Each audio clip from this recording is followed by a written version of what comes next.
ڕۆڵی کۆماری ئیسلامی لە تێکدانی ژینگە بەشی دووهەم و کۆتایی. کۆماری ئیسلامی بە زۆر هۆکار وەک یەکێک لە تێکدەرانی بەدناوی ژینگە لە جیهاندا ناسراوە. ئەم ڕژیمە ستەمکارە نەک هەر خۆی هۆکاری تێکدانی ژینگەی ئێرانە، بەڵکو بە چاوی دوژمن سەیری هەڵسوڕاوانی مەدەنی بەرگریکاری ژینگەش دەکات. ڕژیمی ئیسلامی بە دەستکاریکردنی ئەکۆسیستەمی دەریاچەی ورمێ ئەم گەورەترین دەریاچە سوێرەی جیهانی بەرە و لە ناوچوون بردووە. بۆ نمونە دەکرێت ئاماژە بە گۆلاوی هورولعەزیم بکەین کە بە ئانقەز لەلایەن سوپاوە وشک کراوە بۆ ئەوەی سوود لە سامانی نەوت و گازی ئەو ناوچەیە وەربگرێت. تۆفانی تۆزوخۆڵ بەرهەمی ئەم تاوانەیە بۆ خەڵکی چەندین پارێزگا. شارە گەورەکانی ئێران لەوانە تاران، ئیسفەهان، مەشهەد، ئەهواز و سنا لەگەڵ زۆرترین ڕادەی پیسبوونی هەوا بەرەو ڕوون. ئۆتۆمبیلی کۆن، سوتەمەنی بێکوالیتی و سوتانی مازوت و زۆرێک لە پیشەسازیەکان هۆکاری سەرەکی ئەم کێشەیەن. ئەم ڕژیمە وای کردووە کە ئێران بەرزترین ڕادەی بڵاوکردنەوەی گازی گوڵخانەیی لە ڕۆژهەڵاتی ناوەڕاستدا هەبێت.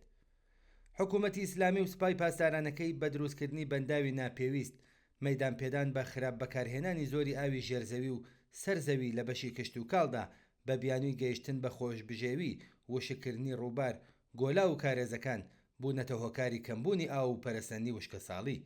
سوپای پاسداران بە ئامانجی بەدەستهێنانی داهات لە باکوور و سوتانی دارستانەکانی کوردستان بە بیانووی ئەمنیەت بەشێکی زۆری لە داری دارستانە بە نرخەکانی زاگرۆس و تەنانەت داری چەند هەزار ساڵی باکووریشی لەناو بردووە.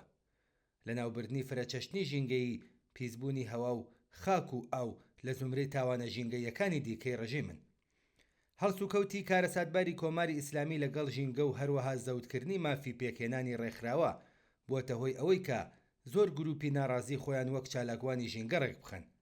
ڕژیم بە شێوەیەکی دڕندانە لەگەڵ ئەم جۆرە چالاکوانانە هەڵسوکەوتی کردووە.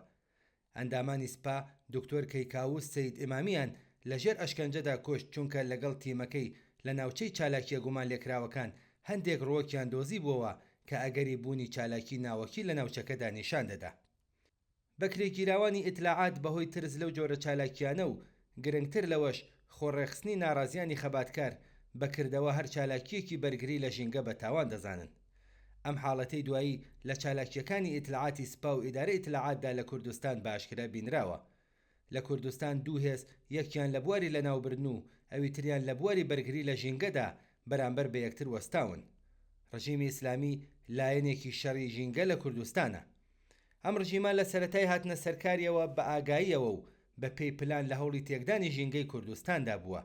ئاگر تێبەردانی دارستانەکان، مینڕێژکردنی ناوچە سنووریەکان، تۆپبارانی هاوینە هەوار و لە وەرگەکان، بە فیرۆدانی ئاو و سەرچاوە سروشتیەکان، دەرهێنان و بەتاڵانبردنی بێسنووری کانزاکان، گواستنەوەی زبڵی ژەهراوی بۆ دەوروبەری شارەکان و تەنانەت پیسکردنی ڕووبارەکان و هەروەها ڕاکێشانی ڕێگای سەربازی بۆ سەر چیا و گردەکان تەنها چەند نمونەیەک بوون لە هەوڵە بەردەوامەکانی حکوومەتی ئیسلامی بۆ زیانگەیاندن و لە ناوبردنی ژینگەی کوردستان.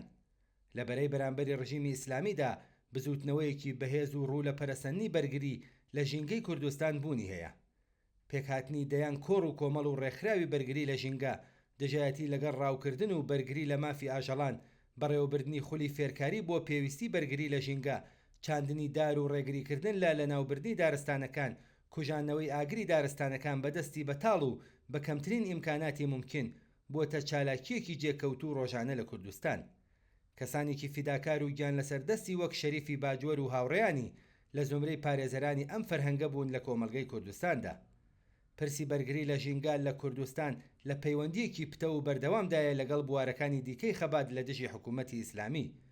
مافی کۆبوونەوە و ڕێکخراوبوون یەکەمین داواکاری هەڵسوڕاوانی ژینگەی کوردستانە. بەشداری بەربڵاوی ژنان لەم بزوتنەوەیدا بەکردەوە بە داواکاری یەکسانی ژن و پیا و هەڵوەشانەوەی جیاوازی ڕەگەزیەوە گرێدرێت. چالاکی ژینگەیی خۆی لە خۆیدا بزوتنەوەیەکی فێرکاریە و پەیوەندی هەیە بە وشیارکردنەوەی خەڵک سەبارەت بە پێویستی بەرگری لە ژینگە و بەرگری لە مافی ئاژەڵان. چالاکوانانی ژینگەی کوردستان لە زمرەی پێشڕەوانی بزوتنەوەی مەدەنی و کۆمەڵایەتیەکانی کوردستان و لە پێناو بەرگری و ژینگەیەکی تەندروستدا لەگەڵ زیندان و مەرگ بەرەوڕوو بوونەتەوە.